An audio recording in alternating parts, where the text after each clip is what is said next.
الحمد لله نحمده ونستعينه ونستغفره ونعوذ بالله من شرور أنفسنا ومن سيئات أعمالنا. من يهده الله فلا مضل له ومن يضلل فلا هادي له. ونشهد أن لا إله إلا الله ونشهد أن سيدنا ومولانا وحبيبنا وشفيعنا محمدا صلى الله عليه وسلم. أعوذ بالله من الشيطان الرجيم. بسم الله الرحمن الرحيم. قد أفلح من تزكى. صدق الله العلي العظيم.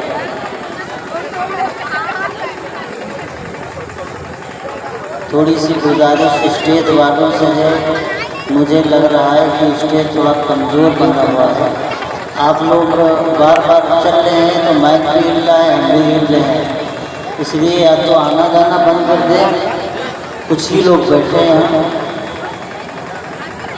بہرحال ابھی آپ کے سامنے قاری ذیشان صاحب اچھے انداز میں نعت پاک پیش فرما رہے تھے. اگر ہم لوگ آپ یہاں بیٹھے ہیں اور یہ مجلس سجائی گئی ہے تو اس کا مقصد ہمارے اور آپ کے ذہن میں ہونا چاہیے، اور وہ مقصد ہے کہ ہم دین کی باتیں سیکھیں، ہمارے دل میں دین آئے. اور ان مجلسوں کا مقصد یہی ہوتا ہے کہ دین کس طرح ہم میں داخل ہو جائے. ہم سب مسلمان ہیں، اور مسلمان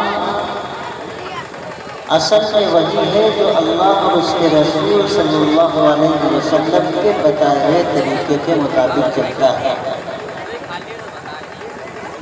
صرف ٹوپی لگا لینا اور صرف چند چیزیں رسمی طور پر کر لینا یہ مسلمان ہونے کا نام نہیں ہے. مسلمان کا مطلب ہی یہی ہوتا ہے کہ صبح سے لے کر کے شام تک اللہ اور اس کے رسول صلی اللہ علیہ وسلم کے بتائے ہوئے طریقے کے مطابق 24 گھنٹہ کی زندگی اپنی آپ اس کی مرضی کے مطابق چلائے. میرے عزیزوں، میں نے قرآن کریم کی ایک آیت آپ کے سامنے پیش فرمائی ہے، اور میں کوشش کروں گا کہ اسی ضمن میں کچھ باتیں آپ کے سامنے آ جائیں. آج کے اس مہینے میں ربیع الثانی میں ہم جگہ جگہ ہم دیکھتے ہیں، اور آپ بھی دیکھتے ہیں، خصوصاً ہمارے آس پاس کے شہروں میں اور ہمارے شہر میں اولیاء اللہ کے مزاروں پر لمبی بھیڑ ہماری ماؤں اور بہنوں کی ہوتی ہے. میلے ٹھیلے لگتے ہیں اور عرس اور قوالی ہوتی ہے. اور اسی کے ساتھ ساتھ ہمارا کوئی نوجوان ایسا نہیں ہوتا ہے کہ جو ان جگہوں پر شریک نہ ہو. اکثری نوجوان ایسے ہیں وہ دین سمجھ کر کے جاتے ہیں اور یہ سمجھتے ہیں کہ یہ دین کا حصہ ہے. تو یہ ذہن میں رکھیں، دین وہ نہیں ہے جسے ہم اور آپ دین سمجھتے ہیں. دین وہ ہے جس پر اللہ اور اس کے رسول صلی اللہ علیہ وسلم راضی ہیں. دین وہ ہے جس پر اللہ اور اس کے رسول نے چل کے دکھایا ہے. اللہ نے صحابہ کو اور اللہ تعالیٰ نے حضرت نبی کریم صلی اللہ علیہ وسلم کے ذریعے بتایا. میرا مقصد کسی مزار کی مخالفت کرنا نہیں ہے، نہ میرا مقصد ہے کسی اللہ کے ولی کی شان میں گستاخی کرنا. میرا ایمان ہے، اور یہ ہر مومن کا ایمان ہونا چاہیے کہ اللہ کا جو ولی ہوتا ہے وہ اللہ کا قریبی ہوتا ہے. اللہ کا ولی وہ ہوتا ہے جس کو اللہ کا دوست کہا جاتا ہے. اللہ کا ولی وہ ہوتا ہے جو اللہ کے رسول صلی اللہ علیہ وسلم کے بتائے ہوئے طریقے کے مطابق چلتا ہے. اللہ کے ولی وہ ہوتا ہے جو 1 منٹ کے لیے بھی اللہ کے نبی حضرت محمد رسول اللہ صلی اللہ علیہ وسلم کے طریقے کے خلاف کوئی کام برداشت نہیں کرتا۔ یہی اولیاء اللہ ہیں جن کے بدلے اور جن کے طفیل سے اس ہندوستان میں اسلام پھیلا، یہاں کے رہنے والے باشندوں کے اندر اسلام کا شعور پھیلا۔ یہی اولیاء اللہ ہیں جن کے ذریعے سے ہندوستان کے تمام ایک ایک چپے پر امن اور شانتی کا پیغام پہنچا۔ یہی اولیاء اللہ ہیں جن کے ذریعے سے اللہ تعالیٰ نے ہم کو اور آپ کو سچا دین عطا فرمایا۔ یہی اولیاء اللہ ہیں جن کے ذریعے سے اللہ تعالیٰ نے ہمیں اللہ کا دین ہم تک پہنچایا ہے۔ لیکن سچائی یہ ہے کہ جو اولیاء اللہ ہماری زمین پر ہندوستان میں گزرے ہیں، جو ان کی تعلیمات ہمارے سامنے آئی ہیں اور جن راستوں پر وہ چل کے گئے ہیں اور جن راستوں کو انہوں نے اپنی زندگی میں چنا ہے اور ان کے ماننے والوں کو انہوں نے، اپنے بزرگوں نے اپنے تمام ماننے والوں کو اسی راستے پر چلایا ہے، ہم وہ آج کے زمانے میں یہ حال ہو چکا ہے کہ ان اولیاء اللہ کا نام تو لیتے ہیں، ان اولیاء اللہ سے اپنا تعلق تو بتاتے ہیں، ان اولیاء سے اپنا رشتہ تو بتاتے ہیں، لیکن ان اولیاء اللہ کے نہ مشن کو جانتے ہیں، نہ ان کے طریقے کو جانتے ہیں، نہ اولیاء اللہ کے سلسلے میں یہ جانتے ہیں کہ اللہ تعالیٰ نے یہ مقام ان کو دیا ہے تو کس بنیاد پر دیا ہے۔ میرے عزیزو، اسی مہینے کے اندر 11ویں شریف کے نام سے ایک کام کیا جاتا ہے، ہمارے مسلمان بھائی کرتے مناتے ہیں 11ویں شریف، لیکن کیا 11ویں شریف جن کے نام سے منائی جاتی ہے حضرت پیران پیر حضرت شیخ عبد القادر جیلانی رحمۃ اللہ علیہ کو لوگ جانتے ہیں؟ ہم یہ جانتے ہیں کہ پیران پیر سے بزرگوں میں سے ایک نام ہے، انہوں نے کوئی تصوف کا کام کیا ہے، ان کے مریدین تھے، بس اتنا ہی جانتے ہیں، لیکن حضرت شیخ عبد القادر کی پوری زندگی کو نہ جانتے ہیں نہ سمجھتے ہیں۔ اور جو ان کو ماننے والے لوگ ہیں، جو اپنے آپ کو ان کی نسبت کر کے یہ کہتے ہیں کہ ہم قادری ہیں، ہماری نسبت اس قادری سے ہے، حضرت شیخ عبد القادر جیلانی سے، حقیقتاً انہیں حضرت شیخ عبد القادر جیلانی کے بارے میں ذرہ برابر معلومات نہیں ہے۔ حضرت شیخ عبد القادر جیلانی صرف ایک بزرگ نہیں تھے، بلکہ اس وقت بڑے بڑے علماء کے استاد تھے، صرف ایک بزرگ نہیں تھے بلکہ وہ بہت بڑے ایک عالم تھے، صرف ایک بزرگ نہیں تھے، اللہ تعالیٰ نے ان کے ذریعے سے بڑے بڑے علماء کو پیدا کیا ہے۔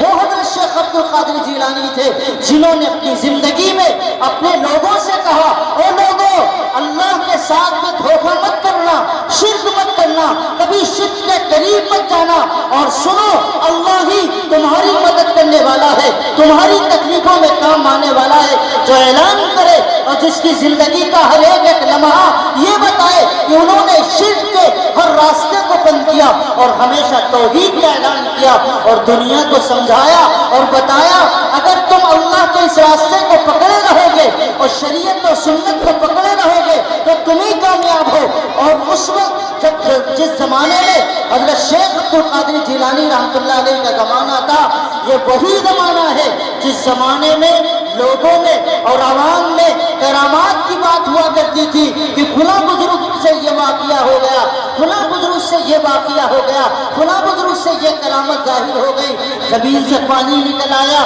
اور یہ یہاں پر یہ ہو گیا وہ ہو گیا، دنیا کی باتیں ہوا کرتی تھی۔ حضرت شیخ عبد القادر جیلانی رحمۃ اللہ علیہ کی تعلیمات سنیے، حضرت شیخ نے لکھا ہے کہ وہ کرامات کا زمانہ تھا، اس وقت بھی میں نے اعلان کیا تھا کرامات کوئی حیثیت نہیں رکھتی جب تک اللہ کا بندہ رسول اللہ صلی اللہ علیہ وسلم کے طریقے کے مطابق اپنی زندگی نہ کرے۔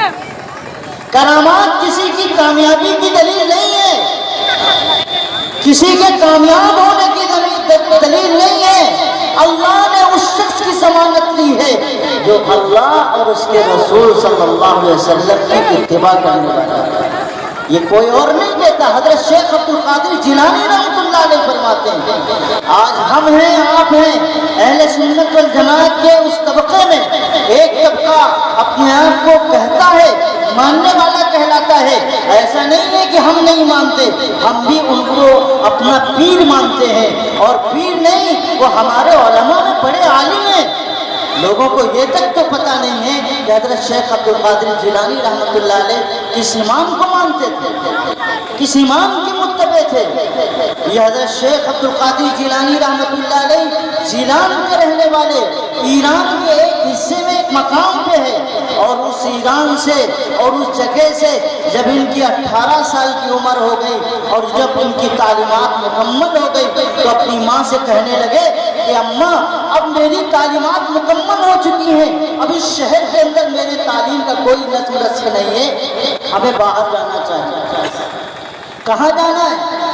اس وقت علم و ادب کا شہر، اور جہاں علماء تھے، مشائخ تھے، بڑے بڑے علماء جہاں موجود تھے، وہ اس وقت شہر تھا بغداد، جو عراق کی اس وقت راجدھانی ہے۔ وہ شہر بغداد تھا جس کو حضرت علی کے زمانے میں، حضرت علی کے زمانے میں یہی وہ شہر ہے جس کو کوفہ کہا جاتا ہے۔ حضرت علی کے زمانے میں حضرت علی، جب حضرت علی اپنے مدینے کی خلافت اور تخت شاہی کو اور اپنے تخت خلافت کو چھوڑ کر کے کوفہ کو دارالحکومت بنایا تھا، حضرت علی رضی اللہ تعالیٰ عنہ جب کوفہ گئے تو کوفہ میں دیکھا کہ حافظوں کی قطار لگی ہوئی ہے، علماء کی قطار لگی ہوئی ہے، مفسرین کی قطار لگی ہوئی ہے، چاروں طرف حضرت علی نے دیکھا تو کہا کہ اللہ تعالیٰ عبداللہ ابن مسعود پر اللہ رحم کا معاملہ کرے، اس نے کوفہ میں آ کر کے اس نے چاروں طرف سے پورے اس شہر کو دارالعلم بنا دیا ہے، اس شہر کو بلد العلم بنا دیا ہے، اس شہر کو علم کا ایک گہوارہ بنا دیا ہے۔ یہ بات حضرت علی المرتضیٰ رضی اللہ تعالیٰ عنہ نے فرمائی تھی۔ حضرت شیخ عبد القادر جیلانی وہی گئے، یہ وہی جگہ ہے جہاں حضرت امام اعظم ابو حنیفہ رحمۃ اللہ علیہ کی پیدائش ہوئی، یہ وہی جگہ ہے جہاں حضرت امام اعظم ابو حنیفہ رحمۃ اللہ علیہ جب بخارا کے اندر پیدا ہوئے تو انہوں نے اپنے علم کو حاصل کرنے کے لیے کوفہ کا سفر کیا تھا۔ یہ وہی جگہ ہے جہاں شیخ عبد القادر جیلانی گئے، یہ وہی جگہ ہے جہاں امام اعظم ابو حنیفہ گئے۔ بڑے بڑے علماء اللہ تعالیٰ نے کوفہ کی زمین پر پیدا کیے۔ یہ ضروری نہیں ہے کہ اگر دو چار چند اگر کوئی غلط چیزیں ان سے منسوب ہوں تو پورا شہر اس میں بدنام نہیں ہوتا۔ اگر کوفہ کی تصویر آپ کے سامنے رکھی گئی ہے اور آپ کو بار بار بتایا جاتا ہے کہ جی کوفہ کے لوگوں نے حضرت حسین کے ساتھ غداری کی تو وہ چند مٹھی بھر تھے، لیکن اسی کوفہ کی زمین پر اللہ تعالیٰ نے بڑے بڑے علماء کو پیدا کیا، بڑے بڑے مشائخ کو پیدا کیا، بڑے بڑے بزرگوں کو پیدا کیا۔ آپ اس کی حقیقت کو کیوں بھول جاتے ہیں؟ حضرت امام اعظم ابو حنیفہ رحمۃ اللہ علیہ کہتے ہیں کہ وہ خود اپنی یادداشت کے اندر کہتے ہیں، امام بخاری رحمۃ اللہ علیہ اسی طرح اپنی یادداشت میں کہتے ہیں، میں نے علم حاصل کرنے کے لیے 1 سال یہاں شہر میں رہا، اس شہر میں 2 سال رہا، 3 سال رہا، 4 سال رہا، اپنی تعداد بیان کرتے ہیں، اور جب بات کوفے کی آتی ہے تو آپ کہتے ہیں مجھے یہ پتہ ہی نہیں ہے کہ کوفے میں کتنے سال تک میں رہا، مجھے کوئی یاد نہیں ہے۔ کوفہ میں تو میں انگنت کے باہر رہا اور بار بار گیا، کیونکہ کوفہ یہ دارالعلم تھا، یہ دارالعلماء تھا۔ حضرت شیخ عبد القادر جیلانی بھی اس عمر میں 18 سال کی عمر میں گھر سے نکلے ہیں، جوانی کی دہلیز پر پہنچ چکے ہیں، اور باپ مرتے مرتے دنیا سے جب جاتا ہے تو اپنا جو مال چھوڑ کے جاتا ہے، جسے ترکہ کہتے ہیں، مال 80,000 درہم چھوڑ کے جاتا ہے۔ ماں نے شیخ عبد القادر جیلانی رحمۃ اللہ علیہ کی بات سنی تو فرمایا کہ ٹھیک ہے بیٹا، تمہیں اگر پڑھنے جانا ہے تو بالکل جائیے، تمہیں تعلیم حاصل کرنا ہے تو بالکل جائیے۔ حضرت شیخ عبد القادر جیلانی رحمۃ اللہ علیہ 18 سال کے ہیں اور قافلے کے ساتھ میں چلے گئے۔ وہ زمانہ تھا جس زمانے میں قافلوں کو لوٹ لیا جاتا تھا، جن کا سارا سامان پھینک دیا جاتا تھا، جن کا سارا سامان لے لیا جاتا تھا۔ حضرت شیخ عبد القادر جیلانی رحمۃ اللہ علیہ کو ان کی ماں نے کہا کہ بیٹا جاؤ پڑھو جا کر کے اللہ کے دین کو، 40 درہم جو 40,000 درہم تھے وہ حضرت کی گدڑی کے اندر آپ کی صدری کے اندر سل دیے، اور جو 40,000 درہم تھے وہ اپنے پاس رکھے اور کہا کہ میں اپنی زندگی اسی 40,000 میں گزار لوں گی، اور یہ 40,000 درہم ہے تمہیں اپنے پاس رکھنا ہے، تمہیں اپنی ضرورت پوری کرنا ہے۔ آپ بار بار سنتے ہوں گے حضرت شیخ عبد القادر جیلانی رحمۃ اللہ علیہ جب قافلے کے ساتھ گئے تو راستے میں قافلہ لوٹ لیا گیا اور سارا سامان لوٹ لیا گیا، اور ایک ڈاکو آتا ہے کہتا ہے کہ تیرے پاس کچھ ہے؟ تو وہ کہتے ہیں ہاں میرے پاس بالکل ہے۔ کہا کیا ہے؟ کہا کہ میرے پاس اشرفیاں رکھی ہوئی ہیں، میری ماں نے اس گودڑی میں اور اس صدری کے اندر سی دی تھی، اور کہا تھا کہ بیٹا تیرے علم کے لیے اور تجھے علم کے حاصل کرنے کے لیے جانا ہے کسی مدرسے کے پاس، کسی عالم کے پاس، کسی شیخ کے پاس، تیری ضرورتیں ہوں گی، تجھے اپنی ضرورت کو پورا کرنا ہے۔ وہ ڈاکو کہتا ہے تو مذاق کر رہا ہے؟ دوسرا آتا ہے وہ بھی پوچھتا ہے، تیسرا آتا ہے وہ بھی پوچھتا ہے، بار بار پوچھنے کے بعد پھر وہ سارے کے سارے لے کر کے اپنے سردار کے پاس گئے کہ یہ 18 سال کا بچہ ہے، اس سے ہم نے جب پوچھا یہ سارا قافلہ لٹ گیا، اور اس نے دیکھا کہ سارا قافلہ ختم ہو چکا ہے، سارا سامان لٹ چکا ہے، لیکن یہ کتنا بیوقوف انسان ہے کہ جو لٹتے ہوئے قافلے کو دیکھتا ہے، سارے سامان کو دیکھتا ہے، اس کے باوجود کہتا ہے کہ میرے پاس ابھی اشرفیاں موجود ہیں، میری گدڑی کے اندر سلی ہوئی ہیں، میری ماں نے سلی۔ میرا عزیزو، یہ شیخ عبد القادر جیلانی رحمۃ اللہ علیہ کا واقعہ بار بار آپ سنتے ہوں گے۔ میرے عزیزو، میں سنا اس لیے رہا ہوں کہ آپ دیکھیے کہ اللہ تعالیٰ نے حضرت شیخ عبد القادر جیلانی کو اللہ تعالیٰ نے کیا علم اور کیا فضیلت، اور اللہ تعالیٰ نے حضرت شیخ عبد القادر جیلانی کو اسی بچپن کے زمانے سے کیا اللہ تعالیٰ نے استقامت دی تھی، کیا ایمان دیا تھا، کیا سچائی کی بہترین نظیر دی تھی۔ حضرت شیخ ایک مرتبہ بھی جھوٹ بولنا چاہتے بول سکتے تھے، لیکن ماں نے وصیت کی تھی بیٹا اپنی زندگی میں کبھی جھوٹ مت بولنا۔ حضرت شیخ نے یہ زبان اپنی زبان سے یہ کلمات نکالے، وہ سارے ڈاکو سردار کے پاس لے کر کے گئے، اور سردار نے پھر سوال کیا، وہی سوال کیا جو ڈاکوؤں نے کیا تھا، تو حضرت شیخ نے کہا ہاں میری گودڑی کے اندر سلے ہوئے ہیں۔ جب اسے چاک کر کے دیکھا تو واقعتاً اس کے اندر اشرفیاں تھیں۔ تو ڈکیت کا سردار کہتا ہے بیٹا تم چاہتے تو اسے چھپا لیتے، تم چاہتے تو اسے بند کر دیتے، تم نہ بتاتے، آخر کون سی وجہ ہے جس کی وجہ سے تم نے جس نے پوچھا فوراً تم نے جواب دے دیا؟ حضرت شیخ عبد القادر جیلانی رحمۃ اللہ علیہ نے جو اس وقت جواب دیا تھا، مسلمانوں اپنے گھروں اور ماں اور بہنوں اگر آپ تک یہ آواز پہنچ رہی ہے آپ بھی سنیں کہ کیسے بچوں کی تربیت کی جاتی ہے۔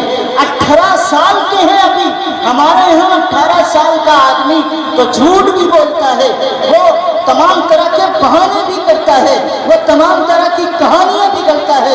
18 سال کا بچہ نہ مسجد جاتا ہے، نہ مسجد کا رخ دیتا ہے، فجر کے وقت وہ سوتا رہتا ہے، 10 بجے سے پہلے اس کی صبح نہیں ہوتی۔ یہ حضرت شیخ عبد القادر جیلانی ہے۔ تم حضرت شیخ عبد القادر جیلانی کے نام پر میری ماں اور بہنوں فاتحہ دینے والیوں، حضرت شیخ عبد القادر جیلانی کا نام لینے والے کان کھول کے سنیے، حضرت شیخ عبد القادر کی اس بچپن کی حالت کو دیکھیے۔ 18 سال کی عمر ہے، اور تقوی اور طہارت کا یہ عالم ہے، سچائی اور ایمانداری کا یہ عالم ہے کہ قافلے کے سامنے جب ڈاکو سارا قافلہ لوٹ رہے تھے اس وقت بھی انہوں نے جو بھی بات کہی وہ حق کہی، سچ کہی، جھوٹ نہیں بولا۔ بادشاہ کو وہ جو ڈاکو تھا اسے بڑی حیرت، بادشاہ جو ڈاکو تھا اسے بڑی حیرت ہوئی کہ اس زمانے میں بھی لوگ اتنے سچے اور امانت دار ہیں، اتنے لوگ ایماندار ہیں۔ کہا بیٹا یہ تو بتاؤ یہ تمہیں کس نے سبق دیا؟ کہا کہ میری ماں نے مجھے سمجھایا، میری ماں نے مجھے سمجھایا۔ ماں و بہنوں، یہ شیخ عبد القادر جیلانی جب تک رہے اپنے پاس اپنے شہر میں اپنی ماں کی تربیت میں رہے اور وہاں کے مدرسوں سے پڑھے۔ آج کے زمانے کی طرح مدرسے نہیں تھے، باقاعدہ مدرسوں کا نظام نہیں تھا اس زمانے میں کہ بھی اساتذہ بیٹھے ہوئے ہیں، طلبا بیٹھے ہوئے ہیں اور سارا نظام چل رہا ہے، مدرسوں کا نظام۔ اس زمانے میں کسی شہر میں کوئی عالم ہوتا تھا تو سارے کے سارے لوگ اس کے پاس چلے جاتے تھے اور پڑھ لیتے، جہاں تک پڑھنا ہوتا تھا پڑھ لیتے تھے۔ جب اس سے زیادہ آگے بڑھنا ہوتا تھا تو دوسرے شہر میں کسی عالم کے پاس چلے جاتے تھے۔ مدرسہ نہیں ہوتا تھا۔ جب ان کے علم کی بات پوری ہو گئی، مکمل ہو گئی، میرے عزیزو، حضرت شیخ نے جب جواب دیا اس ڈاکو کے سردار کو تو ڈاکو کہنے لگا کہ بھائی اتنا زمانہ ہو گیا، اتنا زمانہ ہو گیا، ہم اتنی بڑی عمر کے ہو گئے، ہم 60 سال کے ہو گئے، ہم 70 سال کے ہو گئے، ہم نافرمانیوں پر نافرمانیاں کر رہے ہیں، ہم ظلم پر ظلم کر رہے ہیں، لوگوں کا مال لوٹ رہے ہیں، لوگوں کے ساتھ میں قتل و غارت کا معاملہ کر رہے ہیں، اور یہ 18 سال کا بچہ ہے، اپنی ماں کو اس حد تک مانتا ہے کہ 1 منٹ کے لیے اپنی زبان کو ادھر سے ادھر نہیں کیا۔ اس کے اندر سچائی ہے، اس کے اندر امانتداری ہے۔ وہ ڈاکوؤں کا سردار کہتا ہے، ڈاکوؤں سنو، میں آج سے یہاں سے توبہ کرتا ہوں، آج کے بعد کسی کا مال نہیں لوٹوں گا، آج کے بعد کسی کے ساتھ میں ظلم و زیادتی نہیں کروں گا، باقی تمہارا معاملہ تمہارے حوالے ہے، اگر تم سنبھلنا چاہو تو سنبھلو، ورنہ کوئی بات نہیں ہے، ہمارا اور تمہارا کوئی تعلق نہیں ہے۔ تو وہ سارے ڈاکو کہنے لگے، جب برائیوں کے سردار آپ تھے، جب برائی آپ کرتے تھے تو آپ کا ساتھ ہم نے نہیں چھوڑا، جب آپ نے نیکی کا معاملہ اختیار کیا ہے، راستہ اختیار کیا ہے، تو ہم کیسے چھوڑ سکتے ہیں آپ کو؟ یہ وہ بچے ہیں، یہ شیخ عبد القادر اس زمانے کے بچے ہیں جنہوں نے بھٹکتے ہوئے انسانوں کو اور لوٹتے ہوئے انسانوں کو، جنہوں نے مال اور جان کو لوٹا تھا، 18 سال کی عمر میں ایک ماہ کا جملہ اس کو یاد رہا اور اس نے وہی جملہ پڑھا اور پورا قافلہ پھر سے اللہ کے دین کی طرف راغب ہوا اور دیندار بن گیا، اللہ کی اطاعت کرنے والا بن گیا۔ اسی شیخ عبد القادر جیلانی رحمت اللہ علیہ اتنے بڑے عالم ہونے کے بعد انہوں نے بار بار اپنی کتابوں میں لکھا ہے، تمہاری نجات اللہ کے دین کے ساتھ ہے، تمہاری نجات اللہ کے دین پر ہے، تمہاری نجات کتاب و سنت پر مضبوطی سے تھامے رہنے پر ہے۔ یہ میں نہیں کہتا، حضرت شیخ عبد القادر جیلانی فرماتے ہیں اپنے زمانے تک انہوں نے ہمیشہ شرک کرنے والوں کی تردید کی اور ہمیشہ ان کی مخالفت کی اور ڈٹ کر مقابلہ کیا۔ یہ حضرت شیخ عبد القادر جیلانی کا کردار ہے، اور آج ہمارے سامنے کہانیاں گڑھ گڑھ کر کے، طرح طرح کے فلسفے بیان کر کے، طرح طرح کی باتیں بیان کر کے لوگ حضرت شیخ عبد القادر جیلانی کے سلسلے میں ہم سے بات کرتے ہیں، آپ سے بتاتے ہیں، آپ کے اور ہمارے دماغ کو بھٹکانے کی کوشش کرتے ہیں۔ میرے بھائی یاد رکھیے گا، اللہ کا کوئی ولی دنیا میں ایسا نہیں ہے جس نے ایک بھی سنت کا راستہ چھوڑا۔ جب تک وہ سنت کے راستے پہ رہے گا وہ اللہ کا ولی بنا رہے گا، اور اللہ تعالیٰ خود کہتا ہے ان کنتم تحبون اللہ فاتبعونی یحببکم اللہ، اگر تم چاہتے ہو کہ اللہ تمہیں محبوب بنا لے، محبوب بنانے کا مطلب کیا ہے؟ اللہ آپ کو دوست بنا لے، آپ کو اپنا ولی بنا لے، اللہ آپ کو اپنا مقرب بنا لے۔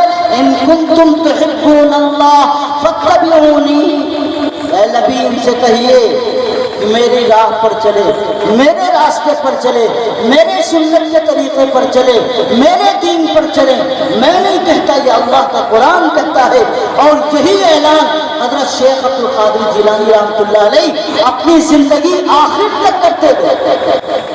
آپ کو کیا معلوم حضرت شیخ عبد القادر جیلانی رحمۃ اللہ علیہ کی تربیت کا اثر تھا، اور ان کی تربیت کا اثر تھا شیخ نور الدین زنگی رحمۃ اللہ علیہ، جو اس وقت حرم کے اور اس وقت عرب کے بادشاہ گزرے ہیں، خلیفہ گزرے ہیں، اور شیخ نور الدین زنگی رحمۃ اللہ علیہ یہ وہی شیخ نور الدین زنگی ہیں جو حضرت شیخ عبد القادر جیلانی کی تربیت میں رہ کر کے اس مقام تک پہنچے تھے، اس معرفت کے اعلیٰ مقام تک پہنچے تھے۔ اگر کائنات میں سب کے بعد، صحابہ کے بعد، اگر کوئی دعویٰ کر سکتا ہے کہ میں نے جناب نبی کریم صلی اللہ علیہ وسلم کا جسم اطہر اپنی آنکھوں سے دیکھا ہے، تو یہ شیخ نور الدین زنگی دعویٰ کر سکتے ہیں کہ ہم نے رسول اللہ صلی اللہ علیہ وسلم کا روزے اقدس اپنی آنکھوں سے روزے اقدس میں رسول اللہ کا جسم اقدس دیکھا۔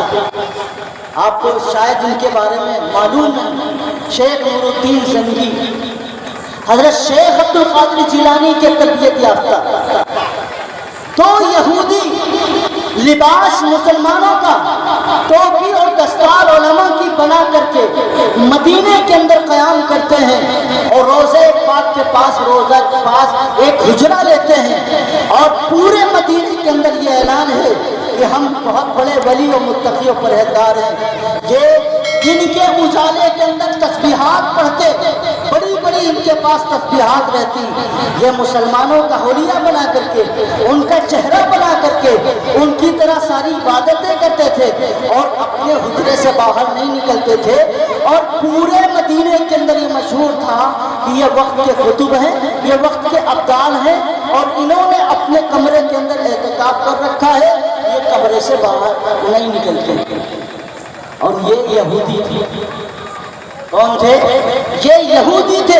ان کا ایک مشن تھا اور ان کا مشن یہ تھا کہ ہم رسول اللہ صلی اللہ علیہ وسلم کی مزار کو، ان کی کھود کر کے مزار کو، آپ کی نعش پاک کو نکال کر کے اس مزار سے ختم کر دیں تاکہ جو انوار اور جو برکات ہیں وہ ختم ہو جائے، کیونکہ یہودیوں کا ہمیشہ سے یہ مشن رہا ہے اور قرآن کریم اس کی دلیل دیتا ہے کہ انہوں نے اور ان کی عادت تھی کہ یہ ایک ایک دن میں 70 انبیاء علیہ السلام کو قتل کیا۔ یہ ان کا طریقہ تھا۔ یہ یہود آج بھی دنیا میں موجود ہیں۔ جو ملک اسرائیل بنا ہوا ہے، یہ سارے کے سارے اس میں رہنے والے اکثری جو 95% آبادی ہے یہ یہودیوں کی آبادی ہے۔ باقی آپ کے سامنے فلسطین اور یہودیوں کی صورتحال سامنے موجود ہے، آپ خوب اچھی طرح جان سکتے ہیں۔ شیخ نور الدین زنگی رحمۃ اللہ علیہ اس وقت خلیفہ تھے اور یہ دونوں مسلح پر بیٹھ کر کے سرنگ بنا رہے تھے رسول اللہ صلی اللہ علیہ وسلم تک پہنچنے کے لیے۔ رات کو خواب میں شیخ نور الدین زنگی رحمۃ اللہ علیہ کے خواب میں رسول اللہ تشریف لائے۔ رسول اللہ تشریف لائے خواب میں اور کہا، نور الدین زنگی یہ دو آدمی ہیں۔ رسول اللہ تصویر دکھاتے ہیں کہ یہ دو آدمی ہیں جو میرے قبر کے اور میرے جسم اطہر کے قریب آ رہے ہیں اور میرے جسم اطہر کے کو اپنے گندے ہاتھوں سے چھونا چاہتے ہیں۔ نور الدین زنگی ان کے خلاف تم کھڑے ہو، ان کو پکڑو۔ ایک مرتبہ خواب آیا، شیخ نور الدین زنگی نے علماء سے بیٹھ کر کے پوچھا کیا ماجرا ہے اس کا؟ علماء نے کہا کوئی مسئلہ تو ہے۔ خیر اس کو ایک خواب سمجھ کر کے نور الدین زنگی نے ٹال دیا۔ پھر اس کے بعد میں دوبارہ رسول اللہ صلی اللہ علیہ وسلم خواب میں نظر آئے شیخ نور الدین زنگی کے اور کہا، نور الدین زنگی یہ لوگ میرے بہت قریب آ رہے ہیں، تم جلدی فکر کرو۔ شیخ نور الدین زنگی رحمۃ اللہ علیہ نے علماء سے مشورہ کیا اور کہا کہ کیسے ان مجرموں کو پکڑا جائے۔ علماء نے مشورہ دیا مدینے پاک چلیے اور چلنے کے بعد سارے جو مدینے کے رہنے والے ہیں سب کو دعوت دیجیے اور دعوت دینے کے بعد سب کا چہرہ آپ چیک کریں گے، آپ دیکھیں گے اگر کسی کا چہرہ انہی کی طرح جو رسول اللہ صلی اللہ علیہ وسلم نے آپ کو بتایا ہے اگر اس کے مطابق ملتا ہے تو آپ فوراً پکڑیے۔ مدینے میں نور الدین زنگی پہنچے اور پہنچنے کے بعد انہوں نے اس وقت سارا اعلان کر دیا کہ ہر کوئی آدمی جو بھی مدینے کے اندر ہے، مدینے میں رہنے والا ہو یا مدینے سے باہر کا رہنے والا ہو، جو بھی اس وقت مدینے میں موجود ہے ہر ایک کے لیے دعوت ہے۔ بادشاہ کی طرف یہ اعلان ہو گیا، سارے لوگ بڑا خوش ہوئے کہ مدینے کے اندر ہمارا آج دسترخوان اتنا بڑا عام ہو رہا ہے، بادشاہ سلامت آج دعوت دے رہے ہیں، خلیفہ وقت دعوت دے رہے ہیں۔ سب لوگ آ گئے، سب کچھ چیک کیا گیا۔ نور الدین زنگی رحمۃ اللہ علیہ نے کہا علماء سے یہ دعوت کھانے والے کوئی بھی ان میں سے آدمی نہیں ہے۔ پھر ان لوگوں کو اکٹھا کر کے پھر نور الدین زنگی نے کہا بتاؤ کوئی اور تو نہیں بچا ہے مدینے کے اندر؟ تو لوگوں نے کہا کہ ہاں یہ دو آدمی ہیں، بڑے اللہ والے ہیں، بڑی بڑی تسبیحات دیہات ہیں مسلح پہ بیٹھے ہوئے ہیں، وہ کسی کے ہاں کھانا کھانے نہیں جاتے، کسی کے ہاں کوئی کھانا اور کوئی کسی طرح کا کام نہیں کرتے، کسی کو دیکھتے نہیں، حجرے کے باہر نکلتے نہیں، مراقبے کے اندر بیٹھے ہوئے بڑے متقی پرہیزگار لوگ ہیں۔ ہم مدینے والے ان کے پاس جا کر کے ساری چیزیں پیش کرتے ہیں۔ اچھا وہ کون لوگ ہیں؟ بادشاہ نے بلوایا، لوگ فوجیوں کو بھیج کر کے، پولیس والوں کو بھیج کر کے بلوایا، لیکن وہ لوگ نہیں آئے اور کہنے لگے ہم کسی کے پاس نہیں جاتے، کسی کے سامنے نہیں جاتے، جن کو آنا ہے وہ یہیں آئے۔ حضرت نور الدین زنگی رحمت اللہ علیہ اپنی پوری پولیس اور اپنی فوج کے ساتھ مدینہ پاک کے اس حجرے کے قریب پہنچے جہاں وہ یہودی بیٹھے ہوئے۔ جب ان کو دیکھا تو وہ تنگ رہ گئے، زمین سے پیر سے زمین کھسک گئی کہ رسول اللہ صلی اللہ علیہ وسلم نے جن لوگوں کے بارے میں بتایا تھا یہ تو وہی لوگ ہیں۔ ان کو ہٹایا گیا، مسلح ہٹایا گیا تو دیکھا کہ وہ سرنگ بنا چکے ہیں، اور جب سرنگ کے اندر حضرت نور الدین زمین پہنچے تو سرنگ کے اندر گھسنے کے بعد دیکھا رسول اللہ صلی اللہ علیہ وسلم کے پیر مقدس دکھ رہے تھے۔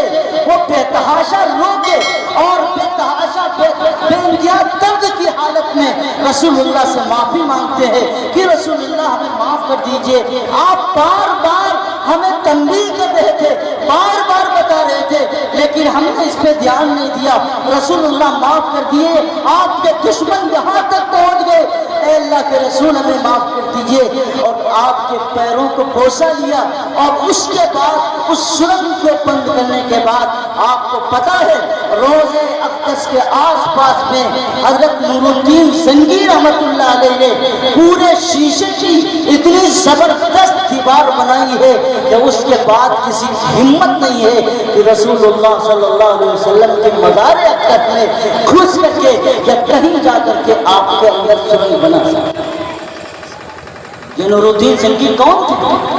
یہ حضرت شیخ عبد القادر جیلانی رحمۃ اللہ علیہ کے تربیت یافتہ تھے۔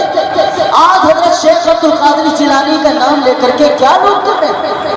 کون سی خرافات کر رہے ہیں؟ جس شیخ عبد القادر جیلانی نے اپنی رہتی زندگی تک ہمیشہ لوگوں کو یہ بتایا کہ تمہیں توحید پر رہنا ہے، تمہیں اللہ کے سامنے ہمیشہ دستبردار رہنا ہے، کھڑا رہنا ہے، اور سنو اپنے لوگوں سے بتایا کہ مصیبت میں اللہ کام آنے والا ہے، پریشانی میں اللہ کام آنے والا ہے، اگر تم کسی کے سامنے سجدہ کرو گے تو صرف اللہ کے سامنے سجدہ کرو گے، کوئی بھی پریشانی کوئی بھی حالت ہوگی تو تم صرف اللہ سے مانگو گے۔ یہ حضرت شیخ عبد القادر جیلانی رحمۃ اللہ علیہ اپنے لوگوں کو تعلیمات دے گئے، اپنے شاگردوں کو تعلیمات دے گئے۔ آج شیخ عبد القادر جیلانی رحمۃ اللہ علیہ کے ماننے والے کیا کرتے ہیں آپ کو نہیں پتا؟ شیخ عبد القادر جیلانی رحمۃ اللہ علیہ ماننے والے کہتے ہیں 11ویں ہے، ہمیں حضرت شیخ کے نام سے بکرا ذبح کرنا ہے۔ لوگ قربانی کے دنوں میں بکرا ذبح نہیں کرتے، اسے باقی رکھتے ہیں اور یوں کہتے ہیں کہ اسے ہمیں 11ویں کے اندر ذبح کرنا ہے۔ کسی عالم سے جا کر کے پوچھا ہوتا، میں نہیں کہتا کسی دارالعلوم دیوبند کے فارغ عالم سے پوچھئے، کسی دیوبند کے پڑھے ہوئے عالم سے پوچھئے، اگر ایمانداری سے اعلیٰ حضرت کے ماننے والے اور جو اپنے آپ کو اعلیٰ حضرت کی طرف منسوب کرتے ہیں وہ علماء اپنی زبان کھولیں، کیا غیر اللہ کے نام پر، کیا کسی پیر کے نام پر، کیا کسی بزرگ کے نام سے جو قربانی کی جاتی ہے کیا وہ جائز ہے یا ناجائز ہے، وہ مردہ ہے کہ نہیں ہے، اس کا کھانا ناجائز ہے کہ نہیں ہے؟ ایمانداری سے کوئی بھی اگر کوئی مرغا بھی حلال کرتا ہے اگرچہ وہ گوشت اس کا بیچ رہا ہے، کوئی بکرا بھی حلال کرتا ہے اور اس کا گوشت بیچ رہا ہے، اگر وہ جان بوجھ کر کے بسم اللہ نہیں پڑھتا، اللہ کے نام سے قربانی نہیں کرتا، اللہ کے نام سے ذبح نہیں کرتا، تو میرے عزیزو علماء بیٹھے ہیں، آپ کسی سے پوچھ لیجئے ایسے ذبیحے کا کھانا حرام ہے۔ پھر یہاں کسی پیر کے نام سے بکرا ذبح کرنا یہ کون سے جائز ہوگا؟ حضرت امام احمد رضا رحمۃ اللہ علیہ ایک جگہ لکھتے ہیں، اپنے فتاوی رضا خان میں لکھتے ہیں وہ کہتے ہیں کہ کبھی کبھی اولیاء اللہ پر جو بیجا مصرف ہوتے ہیں، بیجا خرچ ہوتے ہیں، ان پہ خرچ کرنے کے بجائے آپ انہی پیسوں کو غریبوں میں تقسیم کر دو، ان کو صدقہ کر دو، اور یہ نیت کرو کہ اس کا ثواب فلاں بزرگ کی روح تک پہنچے۔ اس میں کوئی مذاق نہیں۔ آج ہمارا حال کیا ہے؟ ہم توحید پرست ہیں، ہم دنیا کو کافر کہتے ہیں، دنیا کو مشرک کہتے ہیں، اور ہمارا حال یہ ہے کہ ہم مسجد میں اللہ کے سامنے سر تو نہیں جھکاتے، لیکن اولیاء اللہ کے مزاروں پر ہمارے سر جھکتے ہیں، ہم ان کا بوسہ لیتے ہیں۔ حضرت امام احمد رضا خان رحمۃ اللہ علیہ نے اپنی کتاب میں لکھا ہے سجدہ تو حرام ہے ہی، حضرت فرماتے ہیں اس نیت سے جھکنا بھی حرام ہے، اس کا بوسہ لینا بھی حرام ہے۔ یہ میں نہیں لکھتا، علماء دیوبند اگر لکھتے تو تم یہ الزام لگاتے۔ یقیناً علماء دیوبند پہلے سے متشدد ہیں، یہ اعلیٰ حضرت نے اپنی کتابوں میں لکھا ہے۔ کم از کم جو اعلیٰ حضرت کو ماننے والے ہیں اپنے اعلیٰ حضرت کی تو مان لے، میری مانے یا نہ مانے، میرے علماء کی مانے یا نہ مانے، کم از کم اپنے اعلیٰ حضرت کی تو مان لے۔ ہم تو کل بھی ان کو مانتے تھے، آج بھی مانتے ہیں۔ اگر ہمارا ان کا کچھ اختلاف ہے تو اپنے علمی بنیاد پر اختلاف ہے، ہم اپنے گھر میں اختلاف کر سکتے ہیں، لیکن یہ مطلب نہیں ہے جو چیز غلط ہو اس کو غلط نہ کہنا۔ ابھی رمضان علی شام میں اور صبح میلہ ہوا، بہت سارے یہاں نوجوان بیٹھے ہوں گے، بہت سے بزرگ بیٹھے ہوں گے، سب پہنچے ہوں گے برکت حاصل کرنے کے لیے۔ ہماری مائیں بہنیں پہنچی، منتی چراغ لے کر کے پورے قصبے میں گھوم رہی ہیں۔ اگر یہی دیا کوئی ہمارا غیر مسلم بھائی جلا دے دیوالیوں پر تو کہتے ہیں یہ تو کافر ہے، یہ مشرک ہے، کہتے ہیں ان کا کام ہی یہی ہے۔ لیکن ہم تو مسلمان ہیں نا، ہم کچھ بھی کریں، ٹھیکہ ہمارا اسلام پر ہے، ہم تھوڑی مشرک ہوئے، ہم ٹھیکیدار ہیں اسلام کے، ہم دین کے ٹھیکیدار ہیں۔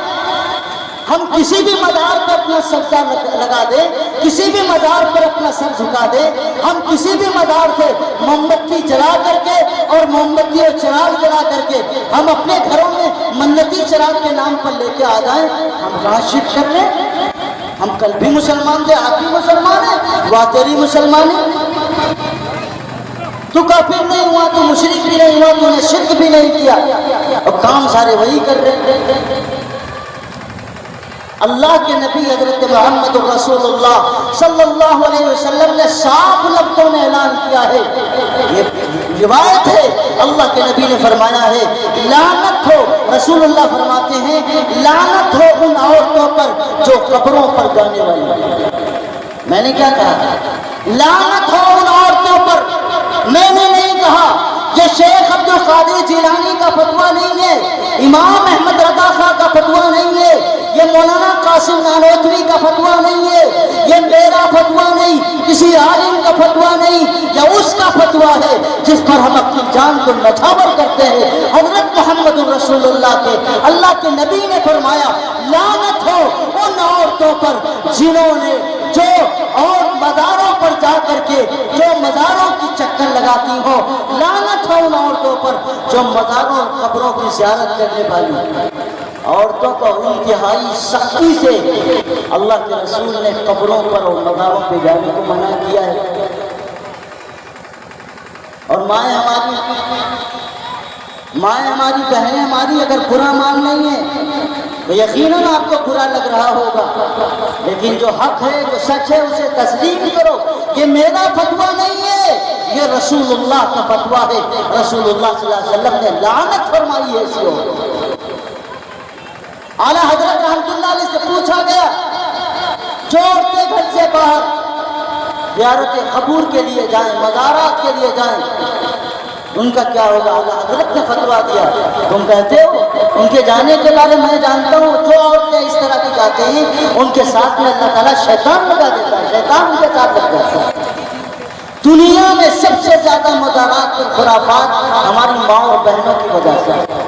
اللہ انہیں عقل سلیم دے، اللہ انہیں صحیح علم دے۔ جس شرک اور جس کفر کے اندر ہماری ماں اور بہنیں گزر رہی ہیں اور جا رہی ہیں، جسے ہم